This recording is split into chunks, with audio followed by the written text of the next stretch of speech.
Hello बच्चों, let's read the question. What is true about telophase stage of mitosis? Option A, chromosome lose their identity as discrete element. Option B, chromosome cluster at opposite spindle poles. Option C, nuclear envelope nucleolus Golgi complex and ER reform. And option D, all of these. So question में क्या कह रहा है कि जो telophase stage है mitosis का, उसके रिगार्डिंग इनमें से कौन सा ट्रू स्टेटमेंट है. तो हम देखते हैं कि टेलोफेज में होता क्या है.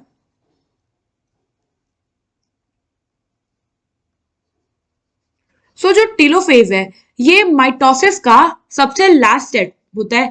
इसमें क्या होता है कि जो क्रोमोसोम होता है, क्रोमोसोम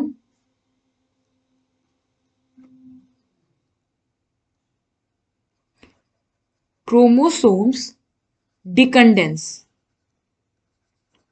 नाउ क्रोमोसोम डिकंडेंस होने लगे, इट मींस कि ये क्या करते हैं, अपनी आइडेंटिटी अप लूज कर देते हैं as a discrete element. So chromosome decondense, thus they lose their identity. इसके साथ क्या होता है कि न्यूक्लियर एनवेलप और भी जितने अदर ऑर्गेनल्स हैं इनका आपको फिर से रिफॉर्मेशन देखने को मिल जाता है. So nuclear membrane cell organelles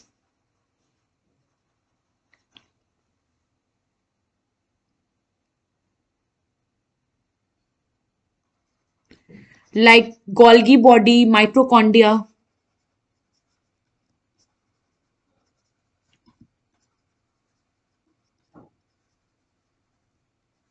reappears.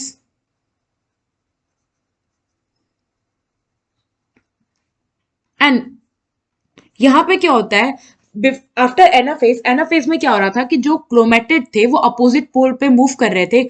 तो तो उन ईच क्रोमेटिड को हम क्या कह सकते हैं कि अब वो डॉटर क्रोमोसोम है, और ये जो डॉटर क्रोमोसोम है ये आके स्पिंडल पोर्स पे एक्युमुलेट हो जाते हैं, आप चलो क्लस्टर हो जाते हैं, इकट्ठे हो जाते हैं. सो डॉटर क्रोमोसोम्स जो कि अब एक इंडिविजुअल क्रोमोसोम की तरह एक्ट करेंगे, वो क्या होते हैं, daughter chromosome cluster at opposite poles. So ये पूरा, ये सारे स्टेप चलते हैं in in telophase stage.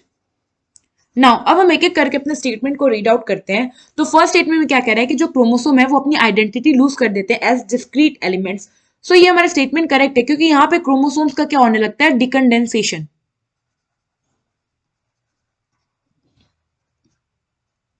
As decondensation occurs. Now, second statement में क्या कह रहा है कि जो क्रोमोसोम है ये क्लस्टर हो जाते हैं अपोजिट स्पिंडल पोर्स में. सो ये भी हमारा स्टेटमेंट क्या है, करेक्ट है, क्योंकि एनाफेज में ये सेपरेट होते हैं क्रोमेटिड, जो डॉटर क्रोमोसोम्स होते हैं, और फिर ये जाके आपके टेलोफेज में इकट्ठे होने लगते हैं. फिर उसके अराउंड क्या होता है, सेल न्यूक्लियर एनवेलप फॉर्म होता है और अदर ऑर्गेनल्स आपको फिर से फॉर्मेशन देखने को मिलता है. सो इस बेसिस पे हमारा ऑप्शन सी जो स्टेटमेंट है ये भी करेक्ट है. तो फाइनल आंसर हमारा यहाँ क्या होगा कि हमारे ये तीनों स्टेटमेंट क्या है, करेक्ट है. So option D, all of these are the correct. I hope आपको ये क्वेश्चन समझ में आया होगा. Thank you.